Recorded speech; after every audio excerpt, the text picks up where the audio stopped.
There's no shortcut to becoming great. There's no shortcut to anything great in life. I've been through it. I've walked the walk. I've taught the talk. I've written multiple books. And I'll tell you, there is no shortcut to success.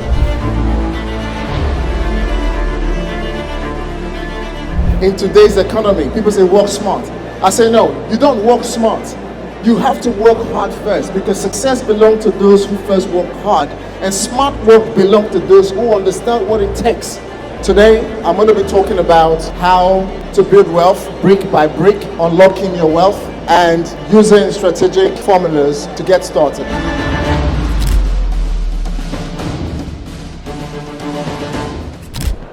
Good afternoon, everyone. How's everyone doing? Great. So my name is Dr. Daniel Moses. I'm the founder of the Property, Wealth and Business Club. Today, I'm going to be talking about how to build wealth brick by brick, unlocking your wealth, and using strategic formulas to get started. So, before I actually get started, who likes a free gift? Who likes a free gift? Are you going to sit and who's going to come and grab it? Who's going to grab it? Okay, great. So first of all, I want to congratulate all of you for being here today. Before I actually get into this conversation today, very quickly, I wanted to share something very quickly, my story. 20 years ago, I came to this country with nothing. First generational immigrant, no residential status. If you've been an immigrant before, you will understand what I mean, no residential status. It means that you have to battle to become a British citizen or even having a resident permit in this country. And not just that, moving away from that to building a 7-figure property portfolio, and not just building a property portfolio, owning assets in excess of over £7 million, done in the last 4 years, raised over 4 property millionaires, with the lowest of them all, with a minimum of £1 million property portfolio, generating significant income month in and month out. And all these different individuals built it with literally nothing. 7 years ago, I was bankrupt. I was an Uber driver for 2 years. I started driving Uber from 2016, and I stopped driving Uber in 2018, September 30th to be very precise. To coming onto this stage today, to wanting to share my story with you and talking about a very interesting topic, building wealth brick by brick. Most people want to build wealth. Most people want to become successful. And I always say this, there is no shortcut to building successful business. There's no shortcut to becoming great. There's no shortcut to anything great in life. That's the truth. I've been through it. I've walked the walk. I've taught the talk. I've written multiple books. I've spoken across different countries in the last few years. And I'll tell you, there is no shortcut to success. I find it very interesting when people talk about work smart. In today's economy, people say work smart. I say no, you don't work smart.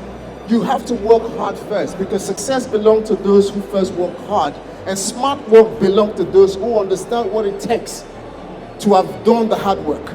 So you can only work smart when you have only worked hard.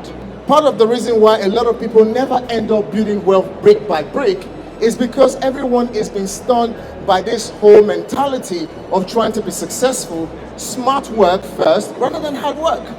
You're not going to build £1 million property portfolio, £2 million property portfolio, £3 million property portfolio, and so on and on, if you don't know what it is to be able to work hard.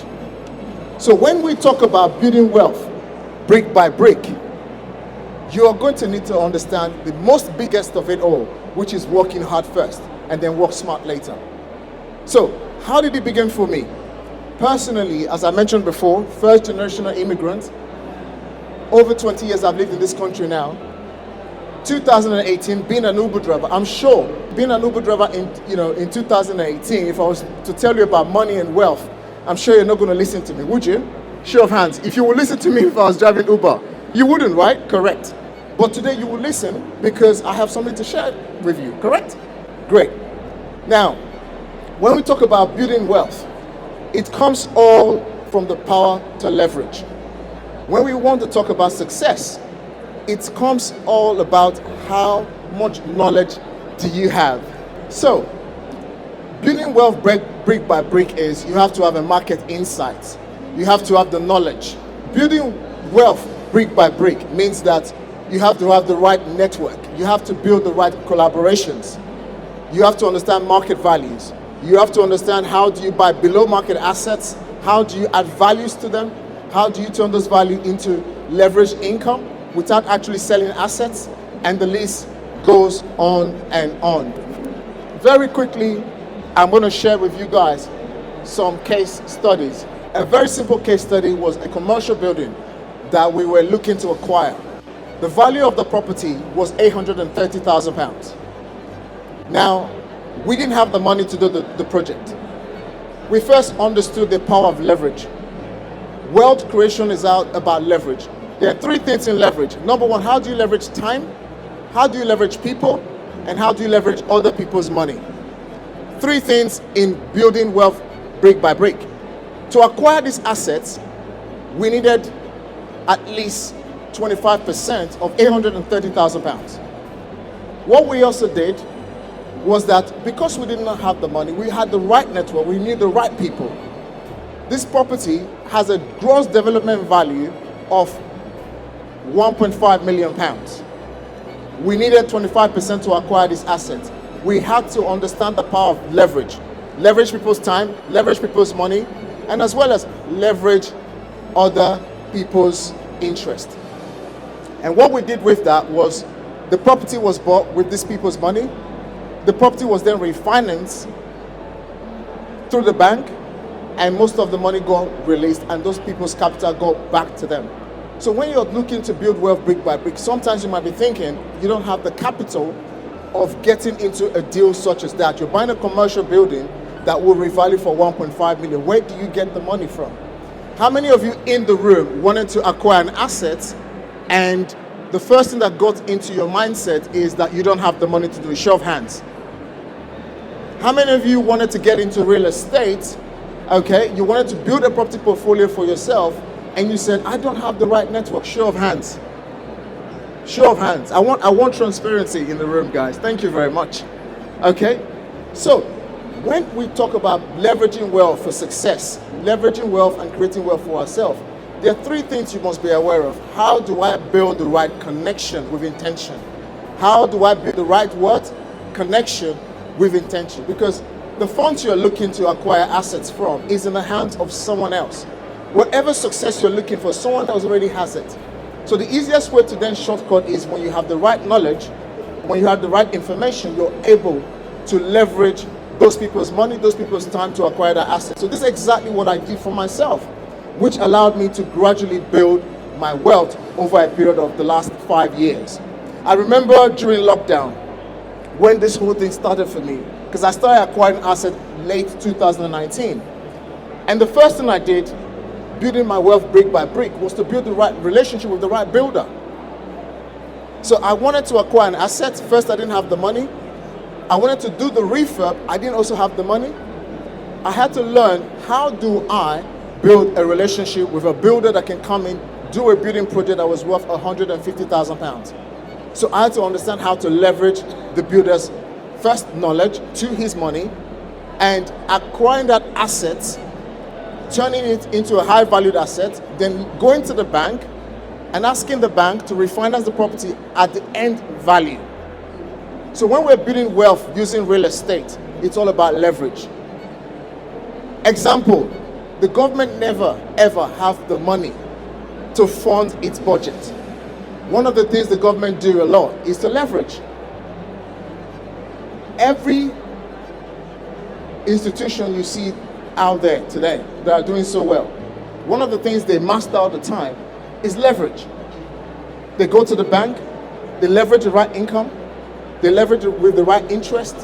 With the right interest, they get the job done, they make some profit, then they hold on to the assets, or they have fantastic growth in their businesses.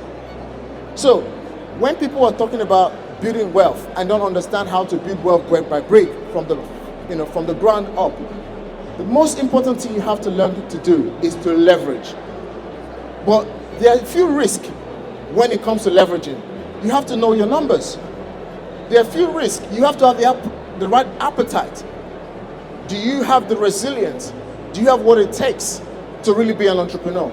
I see many people call themselves entrepreneurs, but they don't understand the ability to really transform that power of being an entrepreneur by understanding the ability to leverage.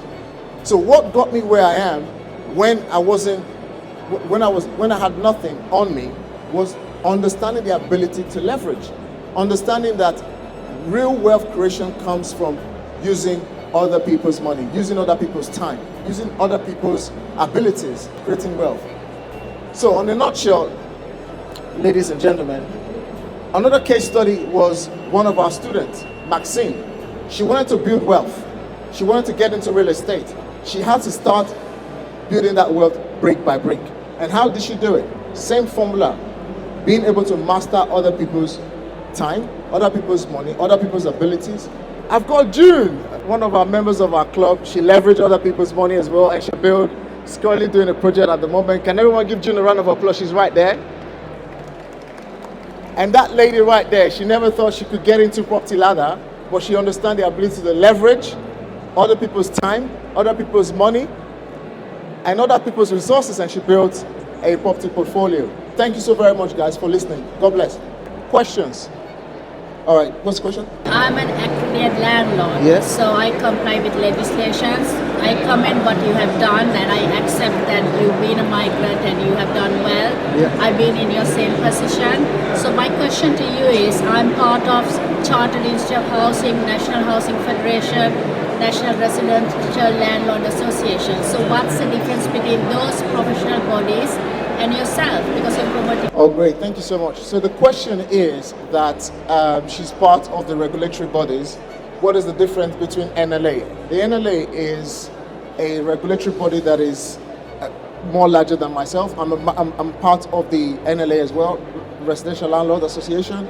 I'm also a member of the Property Ombudsman and the rest of the regulations. So what makes me different is that, I'm sure you'll agree with me, when you are part of the NLA, the truth be told, a lot of those other kind of groups don't teach you the entrepreneurial side of being a landlord. Most people get into real estate not understanding that property is a business. People are actually attracted by the income in real estate, but people don't understand you're getting into real estate business if you need to generate excessive income for yourself. I have seen landlords, from time to time, don't even understand how to do the basic in terms of growing that portfolio. For example, acquiring an asset and actually getting out of a job and living off the income from the asset. Because what you need to do is to build a business in real estate that allows you to have cash flow, month in, month out, grow the business, create a generational transfer of wealth through property. And most clubs like ours or other gurus probably will teach you how to run a property business that allows you to either grow it to whatever level you're looking to achieve. Does that make sense?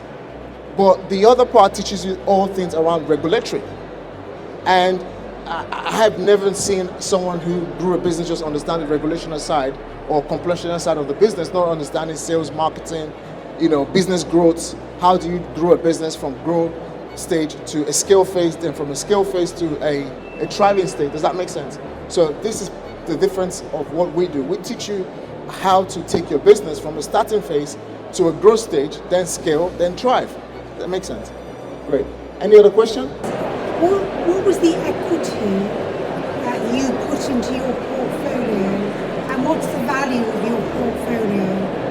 So what's the overall value of your portfolio, and how much equity went into that portfolio? On a very larger scale, in terms of my overall portfolio, I'm not going to disclose that here now because I haven't got that with me.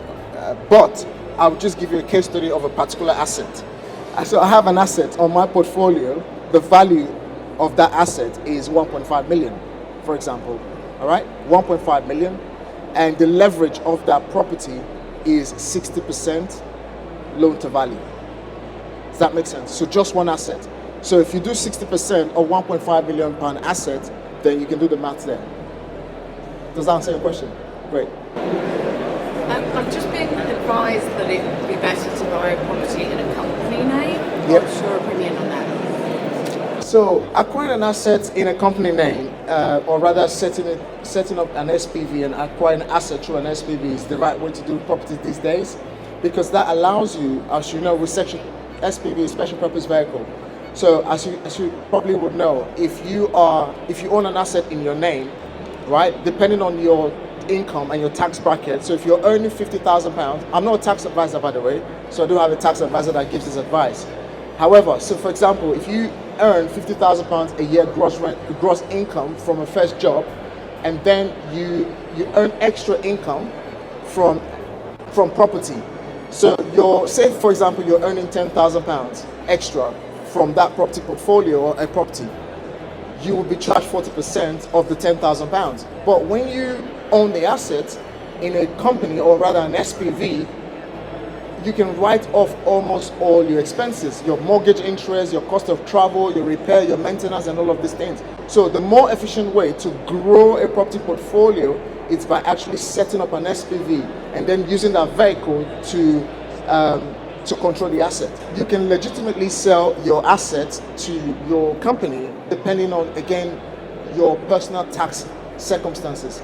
Within our private members club, we do have tax advisors that are able to help our members structure their property businesses. Yeah.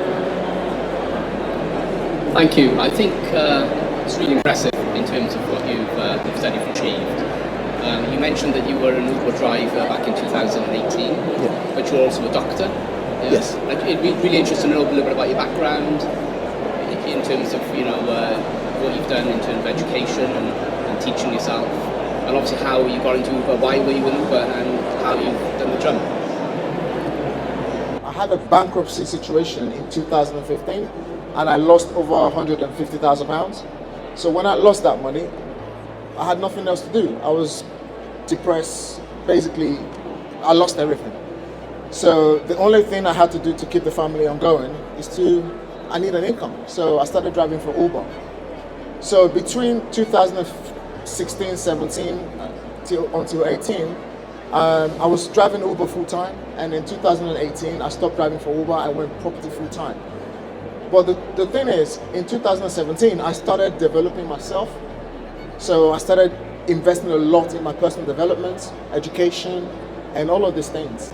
And probably if you Google my name, you would actually have the entire story journey, because I actually documented it in front of social media as well. So, and I was recognized in Cornerstone University back in 2021 on an honorary PhD. So that's where my doctorate came from. I understand, so you come like Uber and you need to leverage other people's money for the property fees. Yeah.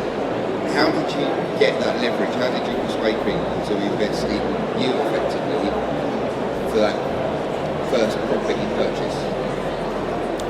When I spoke about building wealth brick by brick, so it means basically starting from the ground up. Now, the thing about challenges in life, when you go through a challenge, I think the human mind, we need to start taking challenges as an opportunity for wealth creation or for anything that you want to become. So you can actually have a lot of challenges and turn that into success. So for me, losing my business in 2015 and having nothing through 2016, 17, before I actually started, doing very well in property. So one of the things that stood out for me was networking with intention. So from 2017, I started learning about how to network correctly, how to build collaborative network, how to befriend successful people. All right?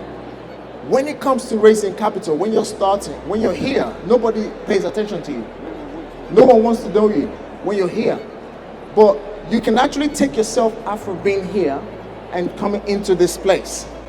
And when you do this with intention, The first thing first is you don't want to go to free networking events. You don't want to be in a room that is free. All right? I remember my Vanquish credit card with its last limit and paying for £600 events to network with people, paying £1,000 to network with people. And I'm actually writing a book with 4 past presidents, which will be coming out next year on leadership.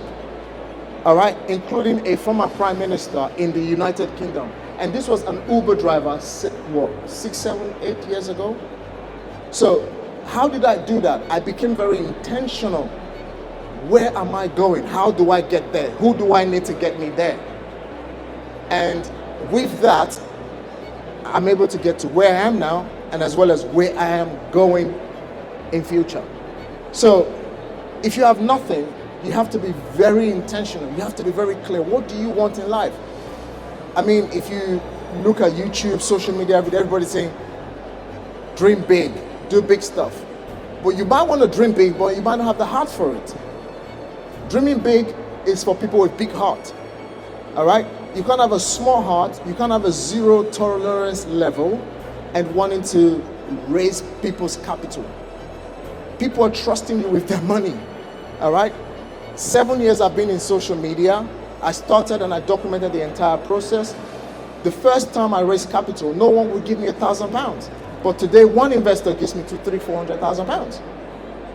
But it all comes with being intention, being very clear, and paying to play, which I actually wrote a chapter in my book, chapter number 10. How I actually went from literally no network to surrounding myself with very larger networks. So make sure you grab my book, The Test.